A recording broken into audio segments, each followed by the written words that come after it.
Hi everyone, welcome to today's program. We have Dr. Ekta Sharma with us again today. Welcome, welcome, welcome. Thank you.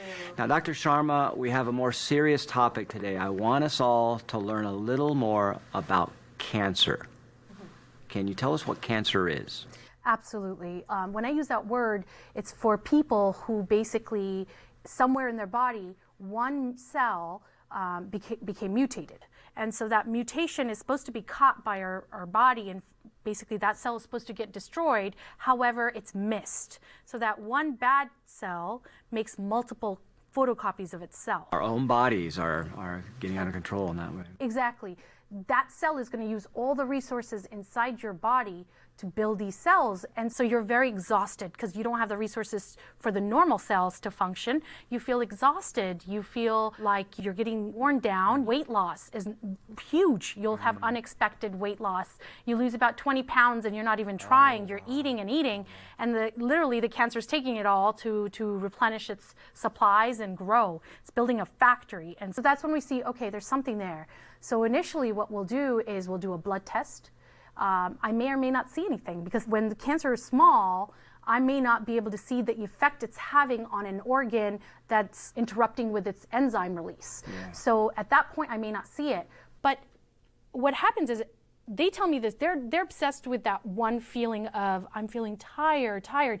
I start asking them, well, what about all these symptoms? Like, well, how's your eating habit? How's your sleeping pattern? How's your nausea, vomiting, diarrhea?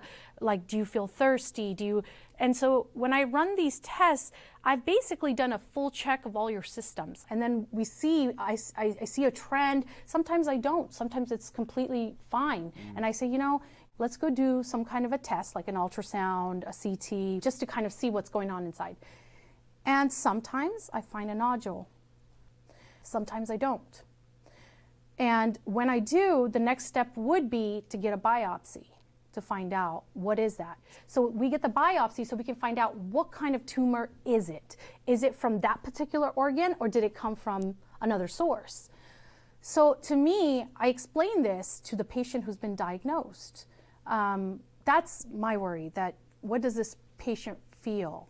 This is so much to take on and understand, and I don't want them to lose the hope, because when I give you that diagnosis of cancer, it's like your world has shut down. All you hear is that huge word.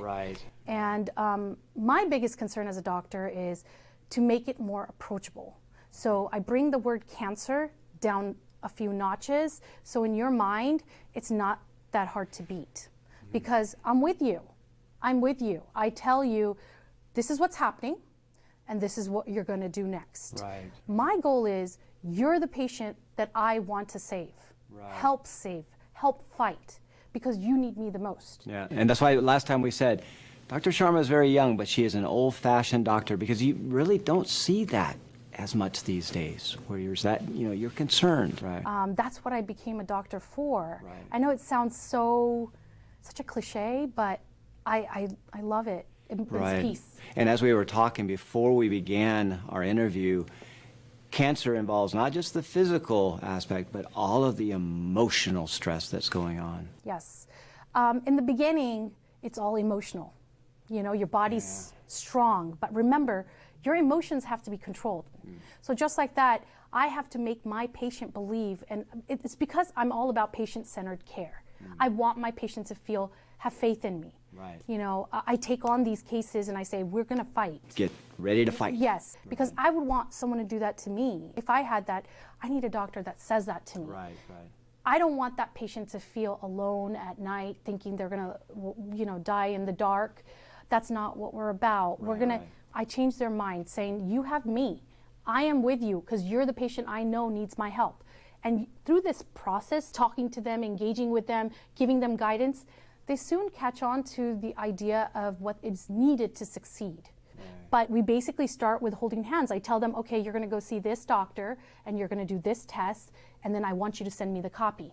And then when I get the copies, I want you to make an appointment with me so we can talk about it, so I make sure you understand. I do this because, like you said, I'm an old-fashioned physician. I think that's what you're doing, is you're treating these patients as you would your mom, your dad, someone that you really care about. Having a good physician is more important than going to the most fantastic place in the universe. You could be at a small facility and they're doing the right thing for you and have the nicest doctor and you have a great outcome. So it really is about going to the right doctor that cares for you, who's answering your question, who's interested in you.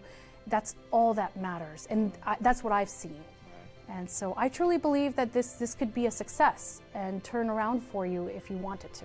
Well, we're running out of time for this particular segment. We're going to stop here for today. The first step of getting your diagnosis. Don't miss our next interview. We're going to continue on. What should the patient do after you've given them the news that they've got cancer? Dr. Sharma, thank you very much for joining us today. You're welcome. So we've got a lot more to cover. You've got to be here so that you can hear. If you have a relative that's going through this, we're going to give you the tips and information you need to know. All right, we'll see you all next time. Thank you.